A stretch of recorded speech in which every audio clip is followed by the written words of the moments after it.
कुठे गेले सगळे भक्त अंधभक्त? कोणत्या अटी शर्तींवर तुम्ही ही युद्धबंदी केली यासाठी एक सर्वपक्षीय बैठक ताबडतोब व्हायला हवी। गुजरातचे मुख्यमंत्री असताना 26/11च्या हल्ल्यानंतर जेव्हा आपण युनोमध्ये गेलो पाकिस्तान विरुद्ध, जेव्हा ओबामाशी चर्चा केली तेव्हा हेच मोदी सांगत होते, ओबामा के पास जाकर रो रहे हैं, ओबामा के पास जाकर रो रहे बचा दो। आता मोदी काय ट्रम्पकडे जाऊन लढतायत। ज्याप्रमाणे चीन आणि तुर्कस्तानने पाकिस्तानला खुला पाठिंबा दिला, तटस्थ राहणं म्हणजे पाठिंबा नाही। हे महाशय जगात फिरत असतात, या देशातून त्या देशात, त्या देशातून त्या देशात। कोणत्या देशाने आम्हाला पाठिंबा दिला हे त्यांनी जाहीर करावं आणि त्यासाठी सर्वपक्षीय बैठक ताबडतोब घ्यायला हवी। 26 महिलांचं सिंदूर जे पुसलं गेलं अतिरेक्यांकडून, ते 6 अतिरेकी कुठे आहेत? मी सर्वपक्षीय बैठकीत सांगितलं होतं, जोपर्यंत ज्या 6 अतिरेक्यांनी 26 महिलांचं कपाळावर सौभाग्य पुसलं त्यांचा खात्मा होत नाही तोपर्यंत ऑपरेशन सिंदूर पूर्ण होत नाही। इंदिरा गांधी असता तर पाकिस्तान राहिलंच नसतं। डोनाल्ड ट्रम्पचा संबंध काय? आमची माणसं मेली, आमच्या 26 महिलांचा सिंदूर पुसलाय ना, मग ऑपरेशन सिंदूर पूर्ण झाल्याशिवाय ट्रम्प हे मध्यस्थी कोणत्या अधिकारात करतायत? भारत हा एक सार्वभौम संप्रभू राष्ट्र आहे, सार्वभौम राष्ट्र आहे, स्वतंत्र राष्ट्र आहे, 140 कोटी लोकसंख्येचं राष्ट्र आहे, महान राष्ट्र आहे। ट्रम्प सांगतात आणि आम्ही युद्धबंदी करतो। कोणत्या आधारावर, कोणत्या अटी शर्तींवर? काय मिळालंय भारताला? युक्रेन आणि रशियाच्या युद्धामध्ये जाहिरात केली नंतर भाजपने पापा ने वार रुकवा दिया, मिस्टर मोदी। मग आता अमेरिका के पापा ने वार रुकवा दिया क्या? पूरा बदला लेंगे ही भाषा होती, पूरा बदला लेंगे, छोड़ेंगे नहीं, पाकिस्तान के टुकड़े करेंगे, पाकिस्तान के तुकडे करेंगे। कुठे गेले तुकडे? भारताची बेआबरू झालेली आहे जगामध्ये आणि पाकिस्तान ठीक आहे, मूर्ख देश आहे। जगभरामध्ये पाकिस्तानच्या प्रधानमंत्र्यांचं स्टेटमेंट आलंय की आम्ही युद्ध जिंकलो, ते युद्ध जिंकले। भारतासारख्या देशाला, देशाच्या प्रधानमंत्र्याला जो अखलेचे दिवे पाजळत होते कालपर्यंत, त्यांना शोभत नाही। कुठे गेले सगळे भक्त अंधभक्त? कोणत्या अटी शर्तींवर तुम्ही ही युद्धबंदी केली यासाठी एक सर्वपक्षीय बैठक ताबडतोब व्हायला हवी आणि त्या बैठकीला प्रधानमंत्र्यांनी उपस्थित राहणं गरजेचं आहे। प्रधानमंत्र्यांना पळ काढता येणार नाही। युद्धबंदीची खरंच गरज होती का? पाकिस्तान काय लाहोर ताब्यात आलं, कराची ताब्यात आलं, इस्लामाबाद मध्ये बॉम्ब टाकले, मग माघार घ्यायची गरज काय? वेळ अशी होती की पाकिस्तानला कायमस्वरूपी धडा शिकवण्याची वेळ असताना, संधी असताना आणि भारतीय सैन्याचं मनोबल प्रचंड उंचावलेलं असताना देशाच्या राजकीय नेतृत्वानं अचानक कच खाल्ली, देशाच्या राजकीय नेतृत्वानं कच खाल्ली आणि आमच्या सैन्याच्या आणि देशाचं मनोबल हे त्यांनी उद्ध्वस्त केलं।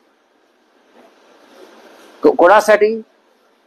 प्रेसिडेंट ट्रम्प त्यांचा संबंध काय? एका सार्वभौम राष्ट्राच्या निर्णयामध्ये हस्तक्षेप करण्याचा प्रेसिडेंट ट्रम्पला अधिकार काय?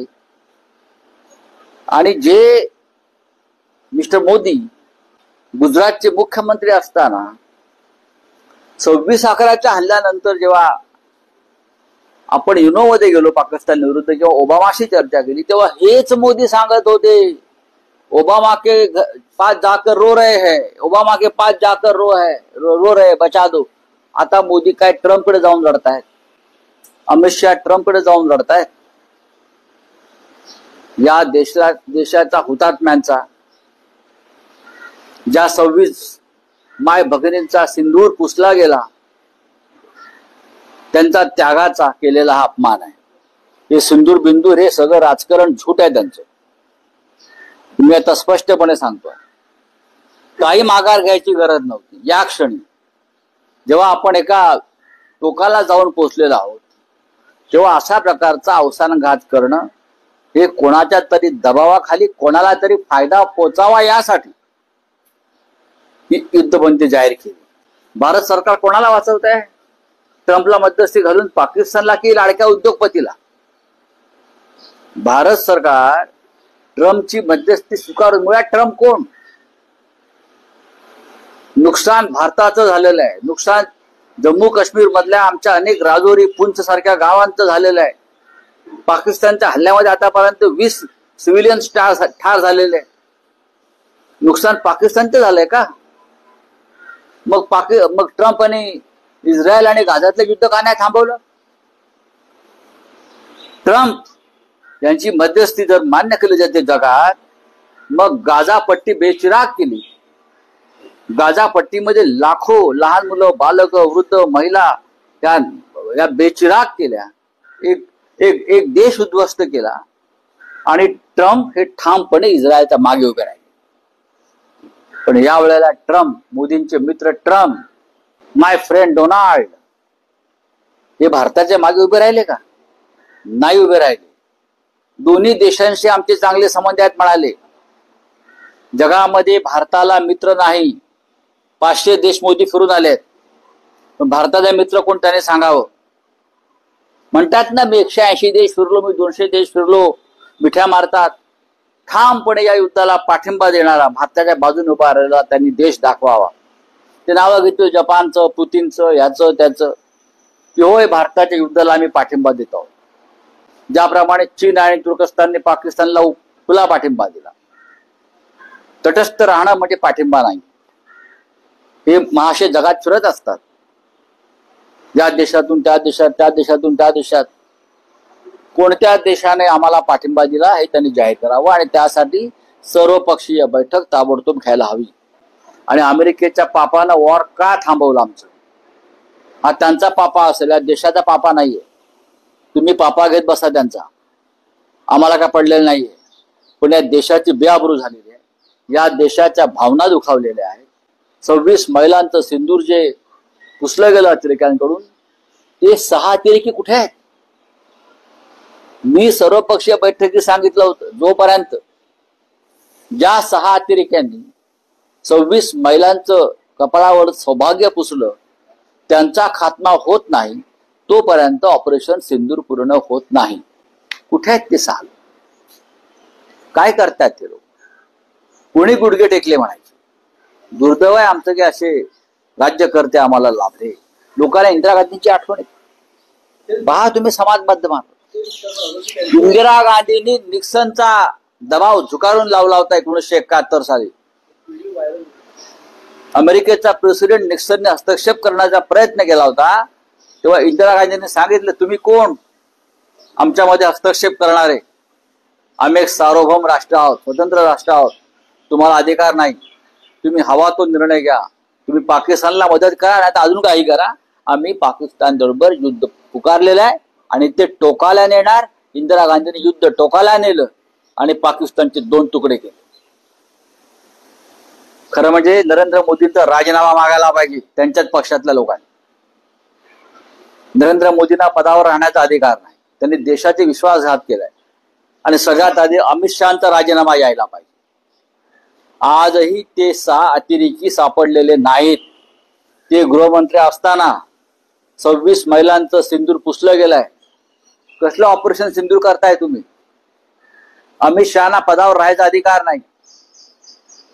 मोहन भागवतांनी त्यांचा राजीनामा सगळ्यात आधी मागायला पाहिजे, जर ते राष्ट्रभक्त असतील तर.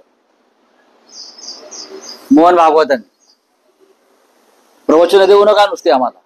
इंदिरा गांधी असता तर पाकिस्तान राहिलंच नसतं. 1971 साली पाकिस्तान कुठे राहिलं होतं?